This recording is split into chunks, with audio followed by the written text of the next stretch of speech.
Сейчас эфир продолжит брифинг оперативного штаба по борьбе с коронавирусом. Узнаем о текущей эпидобстановке и принимаемых мерах в регионе. Ольга Валерьевна, о текущей ситуации.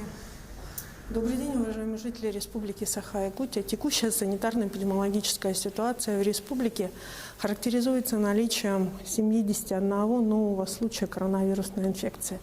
При этом в городе Якутске у нас на настоящий момент зарегистрировано 29 случаев. Большое количество случаев у нас зарегистрировано в Мирнинском и Аймиконском районах. Необходимо обратить внимание, что в Аймиконском и Тампонском районе, в котором зарегистрировано 4 случая, все-таки случаи, те, которые зарегистрированы, к сожалению, они уходят в дальние поселения. Поэтому сегодня одной из основных задач, которая поставлена перед оперативными штабами районов, это не допустить распространения вируса и инфекции в отдаленные поселения, которые у нас в силу наших природно-климатических условий оставались чистые до настоящего времени. В целом в 13 муниципальных образованиях, в 16 муниципальных образованиях республики у нас на настоящий момент зарегистрированы новые случаи коронавирусной инфекции. И, конечно же, не может не радовать, что есть и муниципальные образования, в которых уже неделю, их порядка 5, не зарегистрировано ни одного случая. Но при этом необходимо обратить внимание на тот факт, что непосредственно соблюдение норм, установленных указов, обязательно на территории. Вирус на настоящий момент, безусловно, в меньшем количестве поражает наших граждан республики, но тем не менее он есть. В нашей лаборатории республики до сих пор работают в режиме также повышенной готовности. В целом за сутки проведено 2088 лабораторных исследований на новую коронавирусную инфекцию. Всего с начала пандемии лабораториями, а их у нас 15, а начинали мы с 2, обработано 942 157 тестов. Необходимо обратить внимание, что продолжается вакцинация населения. Первую вакцину в республике получили 26 504 человека, в том числе за сутки. В некоторых медицинских организациях мы продолжаем вакцинирование. По первой вакцине 61. Вторую вакцину получили уже 4020 человек, в том числе за сутки 771.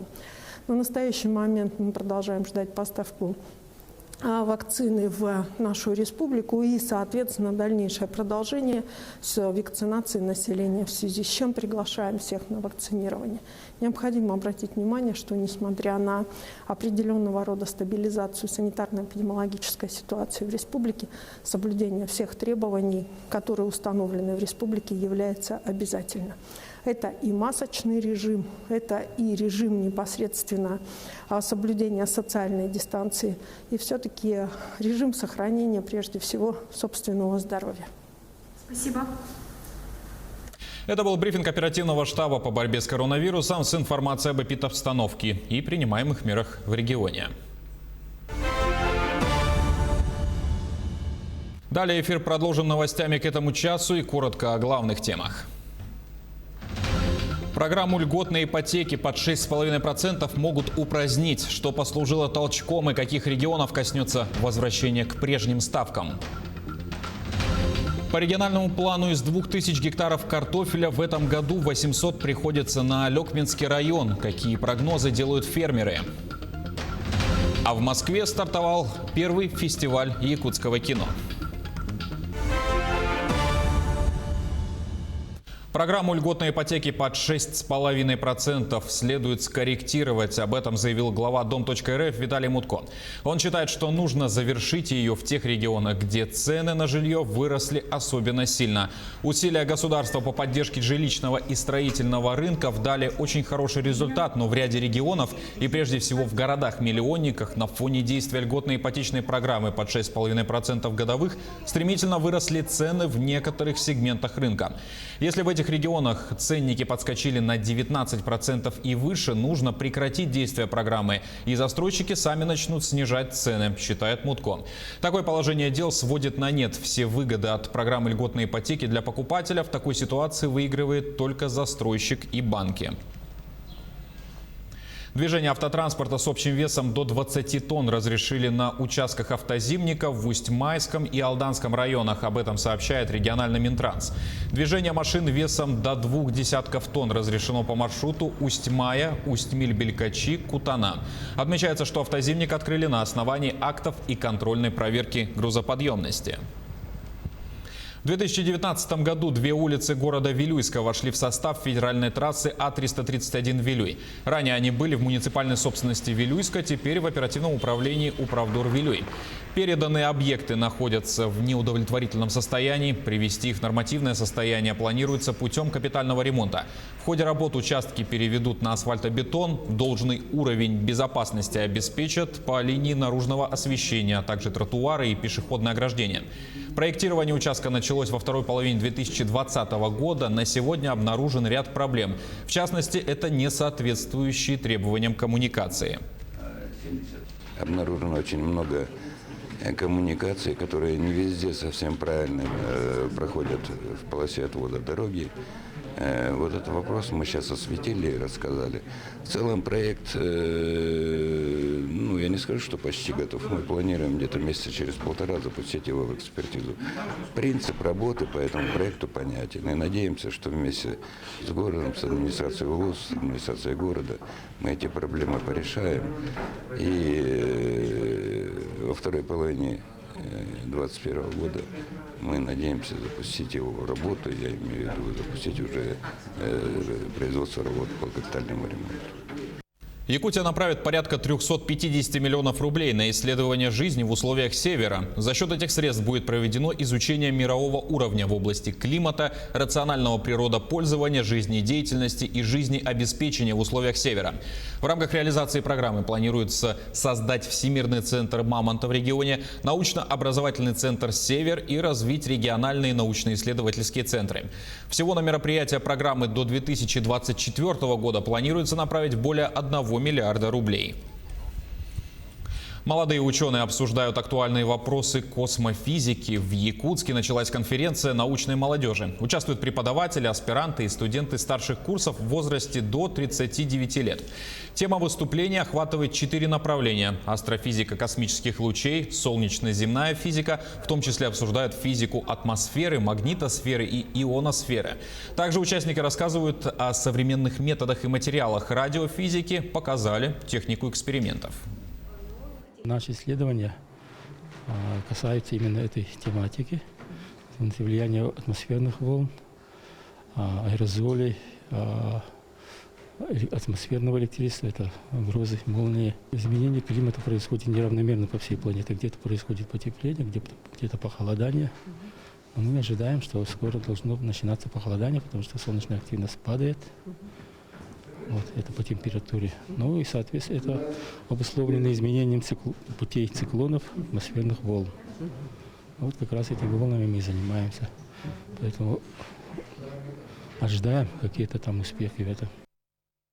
По региональному плану из 2000 гектаров картофеля в этом году 800 приходится на Алекминский район. Удастся ли его выполнить, узнала наш корреспондент Елена Фаст.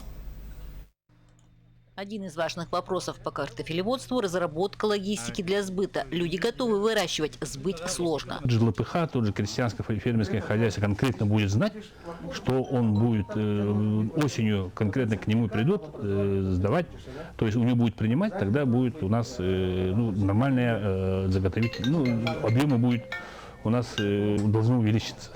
При этом в этом году алекминская картошка в дефиците. Вопрос логистики стал вторым при обсуждении на встрече с картофелеводами района. Первый – обновление семенного фонда. Это проблема последних лет. Сорта троенированные только надо брать, чтобы субсидировалась она. Это Розалин, Розара. А вы какой садите? У меня это Розалин и Белороза. Любава нынче пробовал садить. 3 сорта. Павел Гаврилович более 20 лет занимается картофелем. Есть наработки и база. Молодым сложнее. Первые шаги всегда непростые. Проблема с доставкой, допустим. Потому что у нас единственная дорога – это зимник. Летом, потому что по воде уже не успеешь картошку садить. Чем ты позже посадишь, тем она меньше начнет выдаст максимальное количество. естественно, Да, урожай уменьшится сразу в разы. Допустим, опоздал на 10 дней, 20% может с урожая вычеркивать сразу. Помимо этих 20%, то, что ты поздно посадил, идет и болезни всякие. Но опять же это тоже влияет на урожайность. Разработка программ в Алекминском районе сможет значительно помочь общему делу.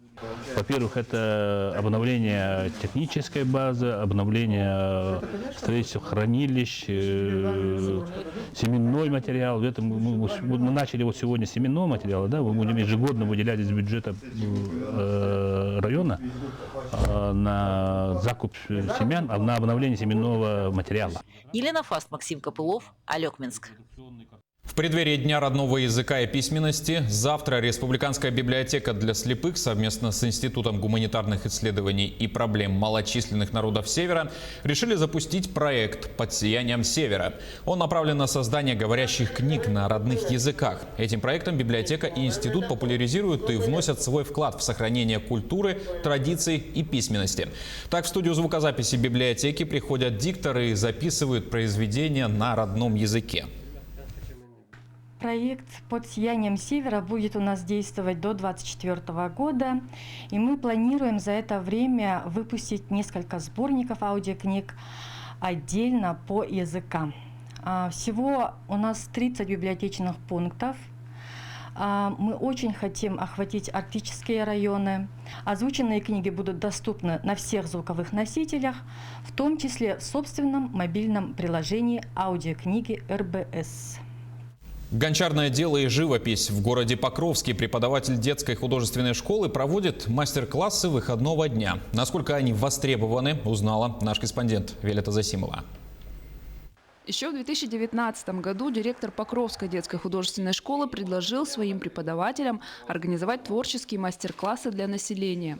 На предложение откликнулся преподаватель живописи Алексей Андреев и стал проводить в субботу и воскресенье мастер-классы по живописи для желающих. Вначале было мало народу. Почему? Потому что не все знали, не все могли. Как говорят у нас, местное радио, да, оно как бы распространилось очень быстро, тем более сейчас есть интернет. Вот, соцсети открыли свой аккаунт в Инстаграм, и уже как бы люди стали узнавать. Все шло хорошо, но грянула пандемия, мастер-классы приостановились. После снятия ограничений покровчан вновь позвали на обучение живописи, а также гончарному делу. Правда, теперь мастер-классы проводятся раз в неделю в воскресенье. Мастер-классы начинаются с 12 часов дня. То есть первые два мастер-класса – это гончарный круг. У нас в мастерской 2 гончарных круга, которые я смастерил, и поэтому по 2 человека. А потом час перерыв, и с 5 часов уже живопись. Но там людей немножко побольше, 5-6 человек. Стоимость обучения 350 рублей за час. В эту стоимость входят необходимые материалы. Для детей занятия стоят чуть поменьше – 250 рублей за час. Творческие мастер-классы полюбились не только покровчанам, но и жителям ближайшего села Ой. Запись у Алексея Андреева заполнена на месяц вперед. Есть и те, кто посещает повторно, приходят во 2-й, 3-й раз. Я хожу с прошлого года, мне очень нравится. Здесь я отдыхаю. Рисунки мы подбираем вместе с руководителем, с Алексеем Евгеньевичем. Он нам дает вот эти картинки на выбор. И по настроению, по состоянию, душевного состоянию, да, выбираем картинки, и он помогает. Он добавляет уверенности, помогает, как подобрать краску, как смешать. И получается, что как будто бы я умею. В будущем Алексей Андреев планирует проводить мастер-классы с приглашенными преподавателями из города Якутска и из других регионов страны. Виолетта Засимова, Федор Тарасов, Хангаласский улус. В Москве стартовал первый фестиваль якутского кино. В течение недели жителей и гостей столицы ждет ретроспектива самых известных картин, снятых в нашей республике. Открыла фестиваль лента Степана Бурнашова «Харахар». С подробностями Максим Кардозо.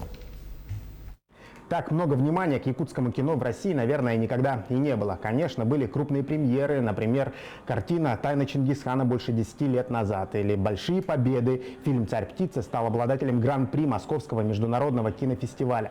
Но такого ажиотажа и от зрителей, и от профессионалов никогда не было. Мы сейчас находимся в кинотеатре «Пионер», где с сегодняшнего дня стартовал фестиваль якутского кино. И каждый желающий может познакомиться с лучшими образцами картин, которые были сняты в нашей республике. Мы с коллегами долго думали об этой идее организовать фестиваль якутского кино, потому что оно действительно развивается огромными темпами и производит по-настоящему качественные фильмы с глубоким художественным смыслом, содержанием. И такое кино действительно и нужно, и хочется доносить до зрителя. В программу первого фестиваля якутского кино вошли 4 ленты. Это «Харахар», «Мой убийца», «Царь-птица» и «Нет Бога, кроме меня». Организаторы старались подобрать максимально разные по жанру и стилистике картины. И им действительно было из чего выбирать. Якутские режиссеры каждый год выдают настоящие хиты. Это результат многих десятилетий работы, в первую очередь наших безумно талантливых кинематографистов, которые смогли в наших условиях, в северных условиях создать абсолютно своеобразную кинематографическую такую культуру, которая сегодня уже называется якутское кино. И я очень рад, что наконец-то мир это все увидел, мир это понял. И сегодня я очень рад, что в Москве здесь открывается неделя якутского кино. Уверен, что у якутского кино еще все впереди.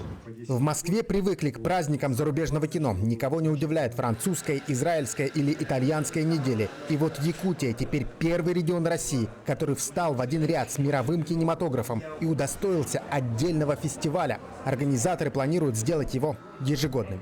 Максим Кардозу, Виктор Олесов, Москва.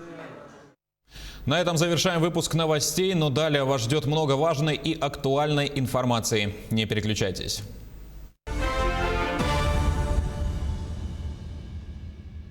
Далее эфир продолжим.